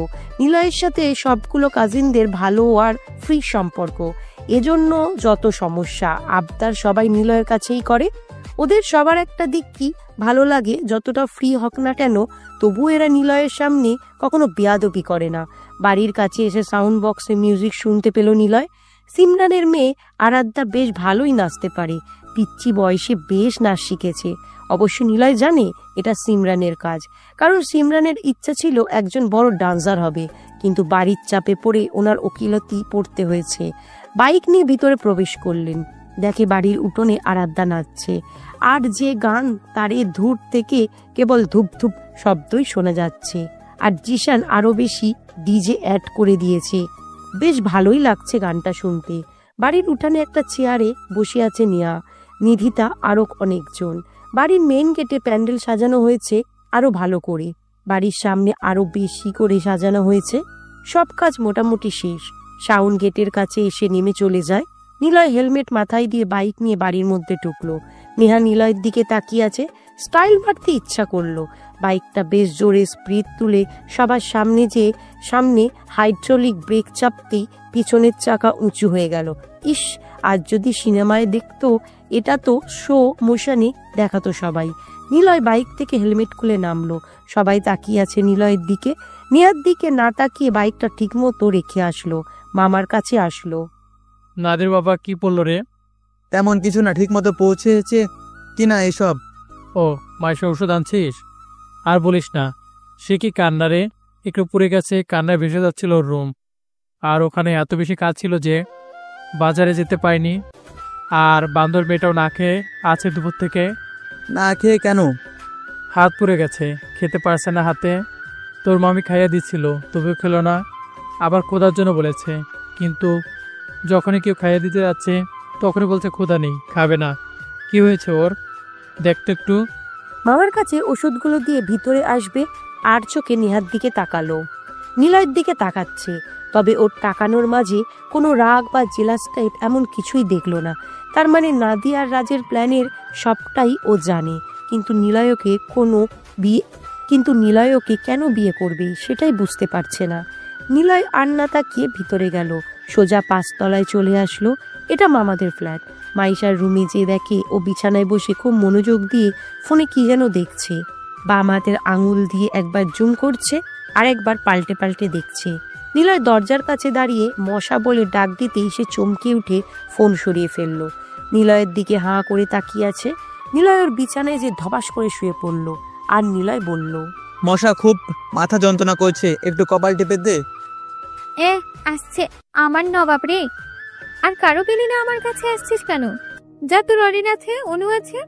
আরে ধুর, অরিনকে গ্রহণ করব না। আর অনু এখন শাওনের।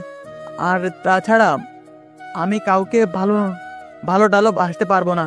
তুই একটু হাত পা টিপে দে সব। যা তো সামনে দিকে। কথাগুলো বলার পরই মাইশা এসে নিলয়ের কপাল টিপে দিতে লাগলো। নিলয় ওর দিকে তাকিয়ে বলল, দুপুরে খাস নাই কেন? আর ফোনে এত মনোযোগ দিয়ে কি দেখছিলি? মনে হচ্ছে কারো পিকচার দেখছিলি। কে রে, কাউকে ভালোবাসিস? ওই আমাকে বলিস নাই কেন? মায়ের খাবি তুই? আমি আবার কাকে ভালোবাসবো? তাও তো ঠিক, তোকে আবার কে ভালোবাসবে?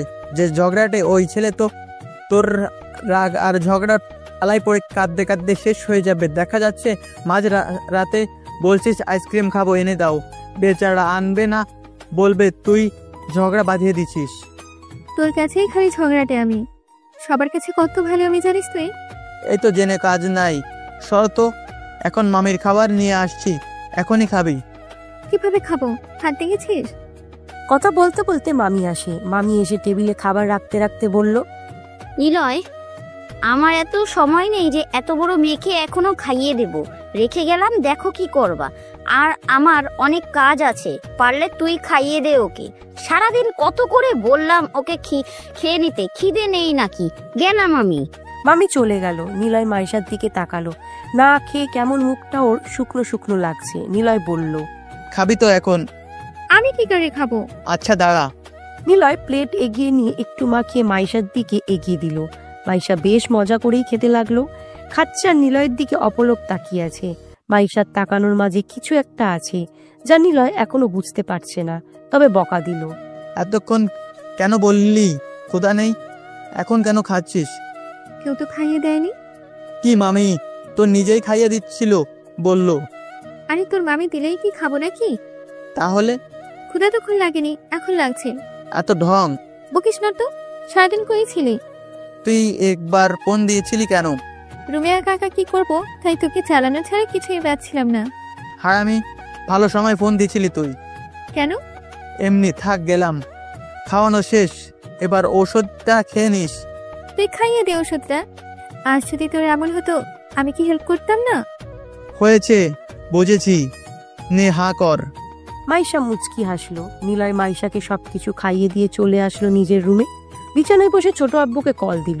খোঁজ খবর নিয়ে যখনই ফ্রেশ হতে যাবে দেখে আবারও ফোন বাজছে, সেই অচেনা নাম্বার যেটা রিসিভ করে কথা বলেনি। নিলয় আবারও রিসিভ করলো, একই রকম ভাবে চুপ করে থাকলো।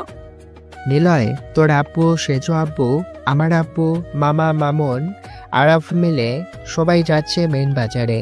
কালকে শ্বশুর বাড়ি থেকে লোকজন আসবে, তাদের জন্য কাপড় চোপড়ের তো ব্যবস্থা করতে হবে। আর নেহাদের তো এখনো কিছু দেওয়া হয়নি।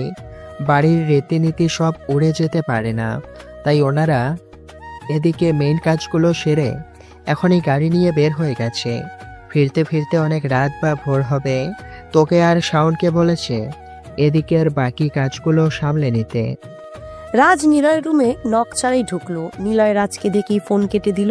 নিলয়দের গ্রামটা নিলয়দের এলাকার মেইন বাজার ছাড়া অনেকখানি দূরেই, তাই যেতে বা ফিরতে অনেকটা সময় লাগে। নিলয়ের আব্বুরা সবাই গেছে, কিন্তু রাজ এটা কেন বলতে নিলয়ের রুমে আসবে? নিলয় কিছু বলবে দেখি নাদিয়াও নিলয়ের রুমে প্রবেশ করছে। নাদিয়াকে দেখে রাজকে নিলয় বলল, তুমি ওই কথাগুলো বলতে আসনি, কি হয়েছে সেটা বলো আগে। তোর ভাবি বলুক। নীল, আসলে প্রথমে সরি বলছি, তোমার কথা না শুনে আমরা একটা সিদ্ধান্ত নিয়েছি, আর আমার আব্বুকেও সেটা বলেছি। মানে ঠিক বুঝলাম না, কি বলছেন? আসলে নিলয়, তোরা নেহার ব্যাপারটা নাদিয়া ওর বাড়িতে বলেছে। কি মানেটা কি? আমার কাছে কোনো কিছু না শুনে তোমরা কেন এমন করলে? এই জন্যই আমরা সরি। আসলে নেহার বর হিসেবে আমার তোমাকে অনেক পছন্দ। তোমার সাথে এই ব্যাপারে কথা বলতে সেদিন ডেকেছিলাম, কিন্তু পরে ভাবলাম সব ব্যবস্থা করে তোমাকে জানাই। সরি নিলয়। কি বলবে নিলয় বুঝতে পারছে না। নেহার থেকে যত দূরে যেতে চাইছে ততই সে কাছে আসছে নিলয়ের। নেহাকে নিলয় ভালোবাসে না, এদেরকে কিভাবে বোঝাবে সবটা? নিলয়ের নেহাকেও তো সহ্য হচ্ছে না। মেজাজটা প্রচুর খারাপ হয়ে গেল। মা বাবা আছে, তারা কি বলে দেখো। আর বড় কথা, আমি ছোট আম্মু আব্বুর মত ছাড়া কখনোই কিছু করব না। এতে যদি আমার আব্বু রাগ করে তবে আমার কোনো সমস্যা নেই, আমি ঢাকাতে যেয়ে থাকবো, কিন্তু আমি চাই না একটা সম্পর্কের মতো আত্মীয় করতে, এতে সমস্যা হবে। আমার সিদ্ধান্ত যদি জানতে চাও তবে বলবো, আমি ঠিক এখন রাজি না, আমি নেহাকে বিয়ে করতে পারবো না। সবাই মেনে নিবে, আমরা রাজি করাবো। আচ্ছা, আগে সবাই মেনে নিক, তারপর তখন ভেবে দেখবো। আচ্ছা, তাহলে ধরে নাও বিয়েটা হচ্ছে।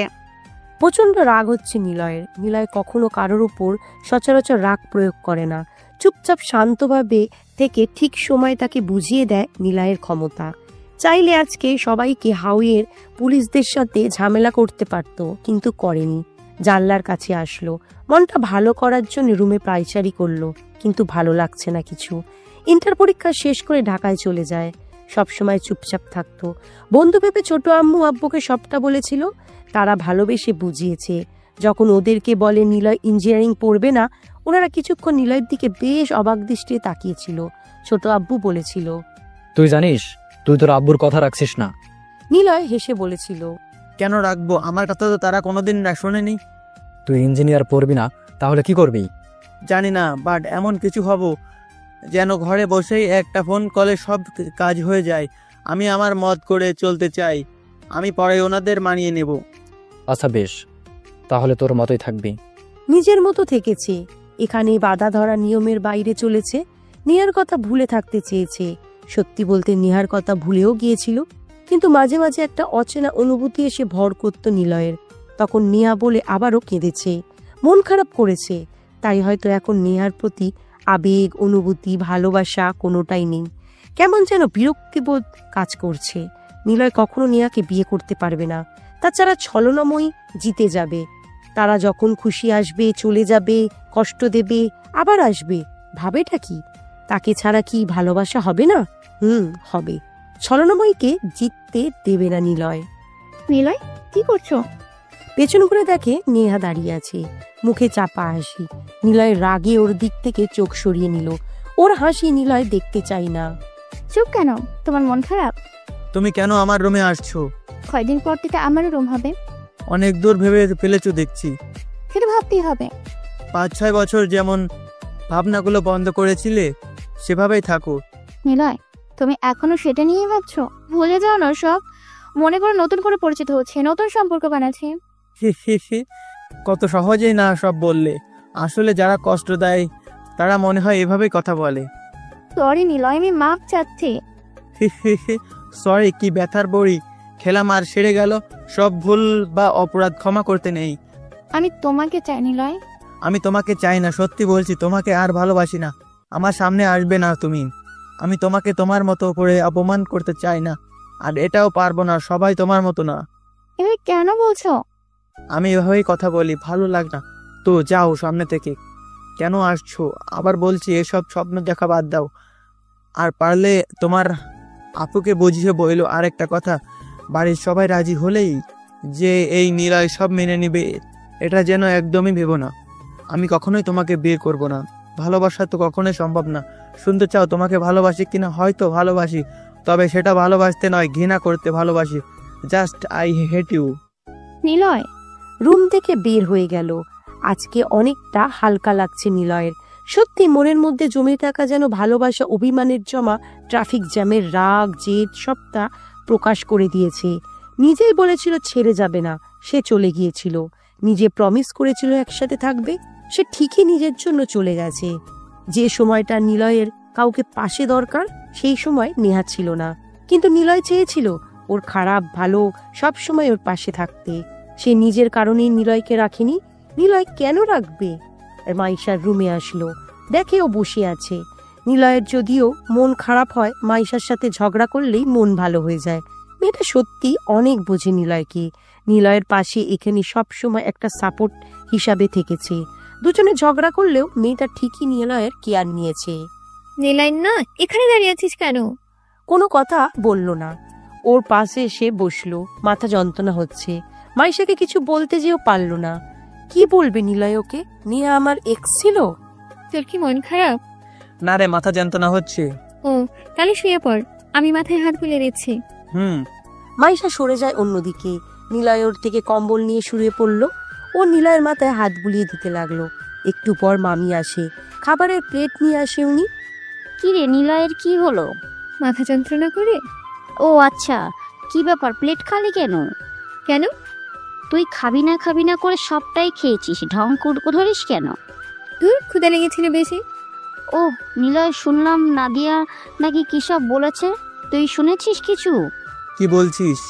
আচ্ছা থাক, আমরা তেমন কিছু জানি না, পরে সবটা শুনে তোকে জানাবো। ঘুমানোর ট্রাই কর, আজকে কাজ করতে হবে অনেক, কালকে যেন তেন করে কাজটা করতে হবে, সেজন্যই করছি। শাওন এসেছে, দাদির রুমে আছে। আচ্ছা, ওকে পাঠিয়ে দিও। ঘুমা তাহলে।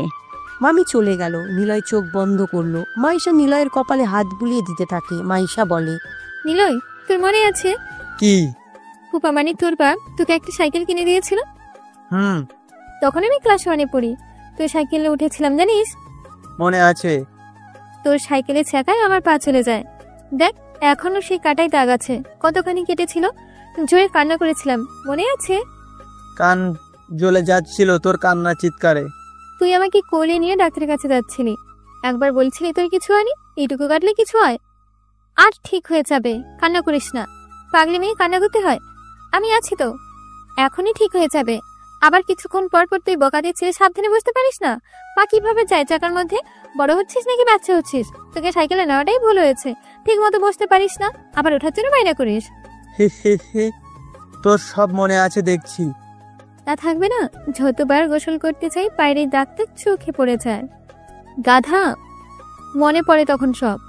ভালো হয়েছে, বসতে পারিস না যেমন তেমন ঠিক হয়েছে। আর তুই তখনও চিকন ছিলি, এখনো চিকন আছিস, আর হয়েছিস তো আদুরে। একটু মশা বসলেও ভ্যা করে কান্না করতি। মনে হয় ব্যথা লাগে না আমার? আর তুই তো হয়েছিস জিদের একটা ড্রাম। কেউ বকলে মাথা নিচু করে শুনবে, তারপর রুমে যেয়ে পায়চারি করবে, একটা লাঠি নিয়ে নিজের পায়ে নিজে বাড়ি দিবি। তোর মনে আছে আমার কেটে যাওয়ার পর যখন বাড়িতে এনেছিলি তখন তোর আব্বু তোকে মেরেছিল? যখনই দেখেছিল আমার পায়ে ব্যান্ডেজ তখন উনি তোকে প্রশ্ন করে। তুই সাইকেলের কথা বলতে উনি মোটা 5 গাছের কঞ্চি লাঠি নিয়ে এসে অনেক পিটিয়েছিল তোকে, পিঠে দাগ পড়ে গেছিল, নতুন জামা ছিঁড়ে যায়। হি হি হি, তুই সেটা দেখে কি কান্নাটাই না করেছিলি? তুই কাঁদবি না, তোর এই চিকন শরীরে কাঁদলে আমার ভয় করে, কখন না জানি মাথা ঘুরে পড়ে যাস। নিলাইন না মশা দূর। আচ্ছা চলে যাচ্ছি। চুপ শয়তান। এখন মন অনেকটা হালকা লাগছে। নিলয় জানতো মাইশার সাথে কথা বললে ওর মন ভালো হয়ে যায়। মেয়েটার আর যাই হোক হেয়ার স্টাইলটা সেই দেখে ছোট থেকেই ওর হেয়ার স্টাইলের জন্য সব জায়গাতে বিখ্যাত। কখন যে ঘুমিয়ে পড়েছে নিলয় বুঝতেই পারেনি। ঘুম ভাঙলো কারো ধাক্কাতে। দেখি পাশে শাওন দাঁড়িয়ে আছে, চোখে মুখে বেশ অনেকখানি চিন্তার ছাপ। দরজার দিকে তাকিয়ে দেখে মাইশা কাঁদতে কাঁদতে ভিতরে ঢুকছে। নিলয় দেয়াল ঘড়ির দিকে তাকালো, রাত 12টা বেজে গেছে।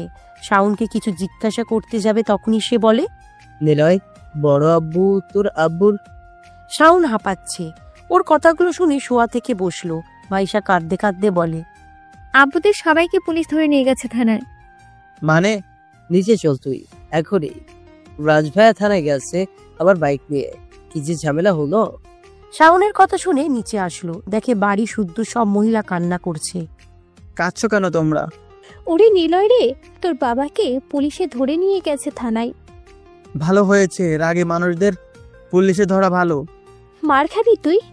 সিরিয়াস সময়ে ফাসলামি করছিস কেন? ওরে রাজের আব্বুকেও ধরে নিয়ে গেছে। আরে কান্না করছো কেন? নিলয় সব ঠিক করে দিবে। তোমাদের কান্নার ঠেলায় বাড়িতে থাকাই যাবে না। আসছে আমার নিলয়। শোন, এটা কোনো বাচ্চাদের ঝামেলা না, পুলিশ কেস। কিন্তু কি হয়েছে কেউ কি বলবা? তোর আব্বুরা সবাই যাচ্ছিল, একটা সিএনজির সাথে অ্যাক্সিডেন্ট করেছে, সেখানে নাকি 2 জন মারা গেছে। সাথে সাথে পুলিশ সবাইকে ধরে থানায় নিয়ে গেছে। মামুন ফোন দিয়ে কান্না করছে, কোর্টে চালান করে দেবে। আর কিছু? ওরে ভাবি রে, আমার ছেলে কই রে, কি হবে এখন? ওকে ছাড়া আমি বাঁচবো না রে। পুরো বাড়ি তখন কান্নার রোলে ভেসে গেছে। বাপরে, এত কান্না কোনোদিন শুনেনি নিলয়। সবাই কান্না করছে, খালি নেয়া নিদিতা বাদে। এমনকি নাদিয়াও কান্না করছে। হায় রে কপাল, কি করতে যে বিয়েতে এসেছিল নিলয়। হাসি পাচ্ছি নিলয়ের। ওই তোমরা সবাই চুপ থাকো, তোমাদের বড়দের অনেক টাকা আছে আর ভায়া গেছে, কথা বলে সব ব্যবস্থা করে ছাড়িয়ে দেবে, নিয়ে আসবে। তারা চুপ থাক, তুই কি বুঝিস এসব কেসের ব্যাপারে? নতুন অফিসার এসেছে আজকে, আর তারা মারা গেছে, বিচার চাই বলে আন্দোলন করে নেমেছে। এখন তো ছাড়বেই না পুলিশ কিছুতেই। জানিস তুই কিছু এসবের? না মা, আমি জানি না, তোমরাই জানো, যা খুশি করো। ওরে নিলয়, যা না ভাই, আমার ছেলেদের ছাড়িয়ে নিয়ে আয়। আচ্ছা দেখছি কি করা যায়। 50 লাখ টাকা রেডি রাখো, না হলে ছাড়বে না। আর যারা মারা গেছে তাদের কি হবে? কোন আহম্মক গাড়ি চালাচ্ছিল? তোর আব্বু চালাচ্ছিল, শয়তান ছেলে। ও তাহলে ঠিক হয়েছে। সামনে থেকে বের হ। বাইরে আসলো, শাওনকে বলল বাইক বের করতে। শাওন বলল, কি দরকার শুধু শুধু থানায় যাওয়ার? এখান থেকে তো তুই নিজেই সামলাতে পারবি। না, যেতে হবে, মানুষ মারা গিয়েছে বুঝতে পারছি, সব সহজ না। আচ্ছা, যারা মারা গেছে তারা তো ফিরবে না, তবুও তুই দেখ কি করবি। রাজভাইকে বলবো নিহত পরিবারদের সামলাতে। এমনও তো হতে পারে সিএনজির চালকেরই দোষ। তোর বাবাকে আমি কোনো দিন অসাবধান হয়ে গাড়ি চালাতে দেখিনি। আমার তো ইচ্ছে করে তোর বাবাকে সাবধানে ভদ্রভাবে গাড়ি চালানোর জন্য পুরস্কার দিতে। আচ্ছা বুঝলাম, দেখি কি করা যায়। শাওনকে পিছনে বসিয়ে বাইক চালাতে শুরু করলো নিলয়। অ্যাক্সিডেন্ট হয়েছে 10টায়, আর নিলয় জানলো রাত 12টায়। বুঝলো না নিলয়কে এত দেরি করে কেন ডাকলো। থানার সামনে আসলো, দেখলো অনেক লোকজন দাঁড়িয়ে আছে। নিলয়দের বড় গাড়িটা থানার সামনে থেকে একজন পুলিশ নিয়ে চলে যাচ্ছে। আপাতত গাড়ির চিন্তাবাদ। অনেকেই দেখলো নিলয়দের আব্বুদের নিয়ে বেশ গালিগালাজ করছে। আপাতত সেসবে কান না দিয়ে থানায় প্রবেশ করলো। দেখে থানা বেশ ফাঁকা। রাজকে সাব ইন্সপেক্টর বলছে, দেখুন পাবলিক সবাই কেমন খেপে আছে, তাই চালান করে দেওয়া ছাড়া কিছুই করার নেই। কি চালান করে দিয়েছো কোর্টে? এই শীতের রাতে এই ঝামেলা পোহাবে, মেজাজটা গেল খারাপ হয়ে। আপনি কিছুক্ষণ রাখতে পারতেন? Sorry mister. কখন চালান করে দিয়েছেন আপনি? আমার ভাই আর নিলয় ঘন্টাখানেক আগে চালান করে দিয়েছে। তুমি কোথায় ছিলে?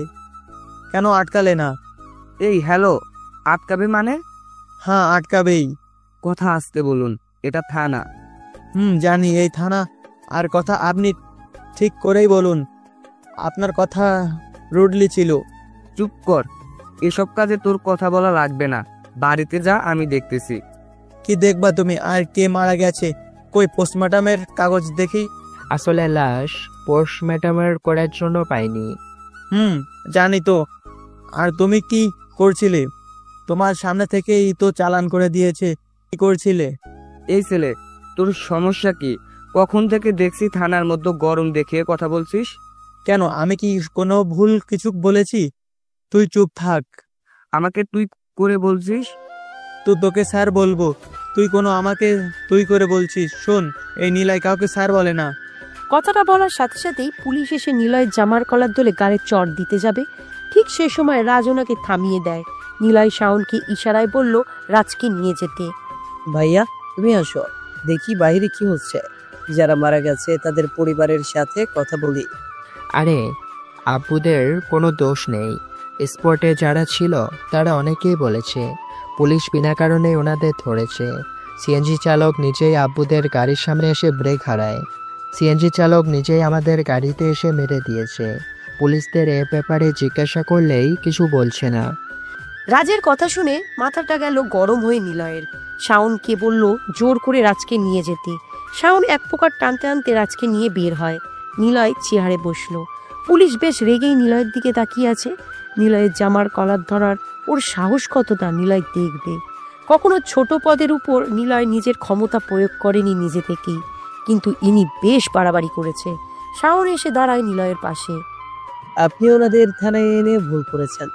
হাবিলদার, দুটো পাত্রী মাস্তানকে থানায় পুরোয়ে খানিকটা আদর করে চালান করে দিন তো।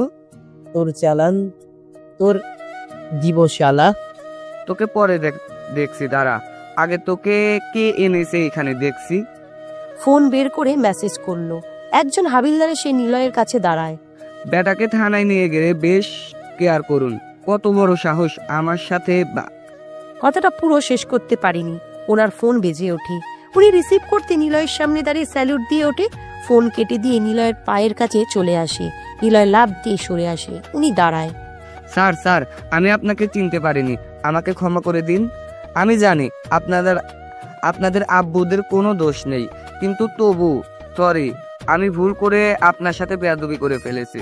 কিসের সরি? তোর চাকরি দেখি কে রাখে? স্যার, আমাকে ক্ষমা করে দিন, আপনাদের চিনতে পারিনি। বড় স্যার বলেছেন আপনাদের সাথে বেয়াদবের কারণে আমার নামে উপরে রিপোর্ট করবে। আমার এখন কি হবে? সরি স্যার, আমাকে ক্ষমা করে দিন। শাওন চল। থানা থেকে বেরিয়ে এসে ছোট আব্বুকে কল দিল নিলয়। পুরো ব্যাপারটা বুঝিয়ে বলে, তারপর বলল, ছোট আব্বু, আমি ওনাদের ছাড়িয়ে নিচ্ছি, বাট আমি তোমার নাম করে ওনাদের ছাড়াবো। তোমাকে পরিবারের সবার সামনে নতুন করে পরিচয় করিয়ে দেব।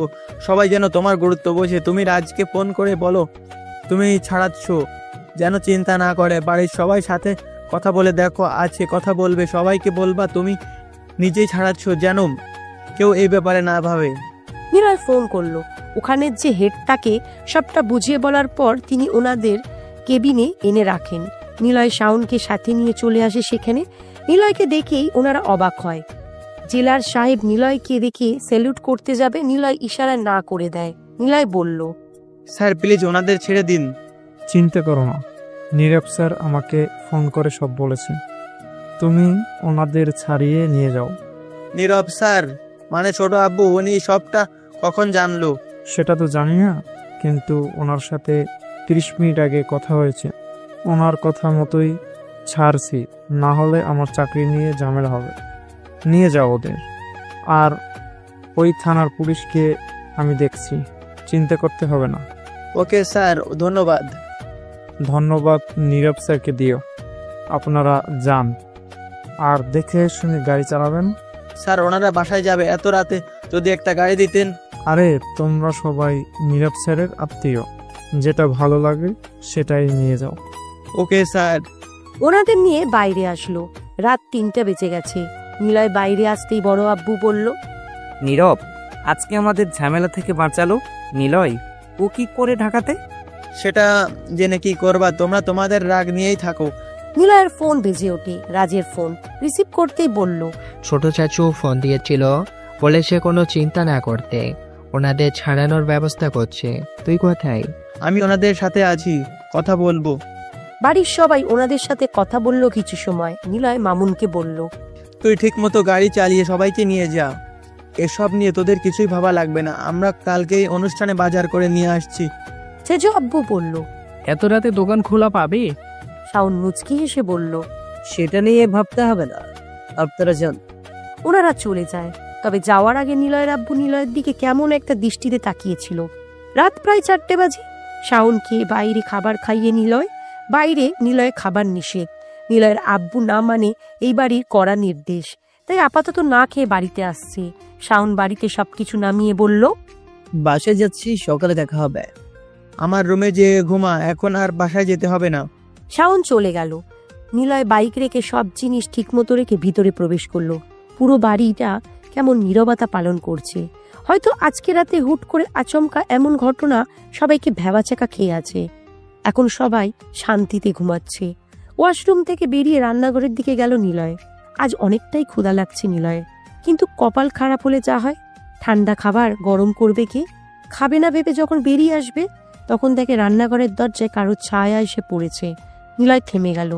দেখে ছায়াটা আরো কাছে আসতে থাকে। অবাক হলো এত রাতে মাইশাকে জেগে থাকতে দেখে।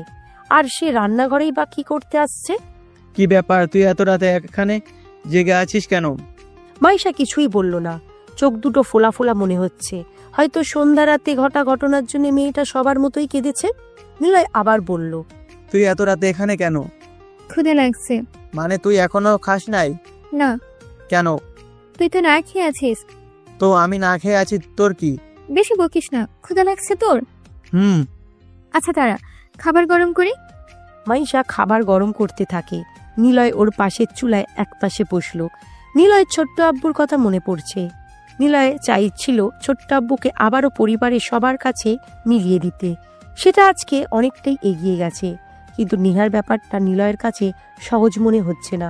সে এখন নিলয়কে ভালোবাসে কিনা জানে না, তবে বাড়ির অনেকেই নেহাকে নিলয়ের বউ হিসেবে মেনে নিচ্ছে, যেটা নিলয় কখনো চায় না। নিলয়ের মনে ওর প্রতি কোনোভাবেই আকৃষ্ট হচ্ছে না। নিলয়, নেহা আপুর সাথে কি তোর আগের থেকে পরিচয়? হঠাৎ এই প্রশ্ন? আমি দেখছি উনি তোর দিকে কেমন করে তাকায়। ওনার তাকানোর মাঝে অন্যরকম কিছু আছে। ধুর গাদি, ও তাকালে আমার কি? উনি সুন্দরী বলে যে আমাকে ওনার দিকে তাকাতে হবে সেটা তোকে কে বললো? আমি ওনাকে আপাতত সহ্য করতে পারছি না। জানি তো তুই অনেক ভালো। আচ্ছা নিলয়, তোকে কে বেশি ভালোবাসে সবার মধ্যে? ছোট আম্মু আব্বু, আমার আম্মু আব্বু, বাড়ির সবাই। আর কে আবার? ওহ, আর অরিন ভালোবাসে। নিলয় মাইশার দিকে তাকালো। ওর এমন উদ্ধত প্রশ্ন শুনে নিলয় চরম লেভেলের হাসি পাচ্ছে। কিন্তু এই মেয়েটার হঠাৎ কি যে হলো কে জানে। ওর মন খারাপ হয়ে গেল। বুঝলো না কিছু। নিলয় হাসতে হাসতে বলল, আরো একজন বাসে, আমার অনেক কেয়ার করে, আমার যত্ন নেয়, আমার খোঁজ নেয়। কে সে? মশা পয়সা মাইশা।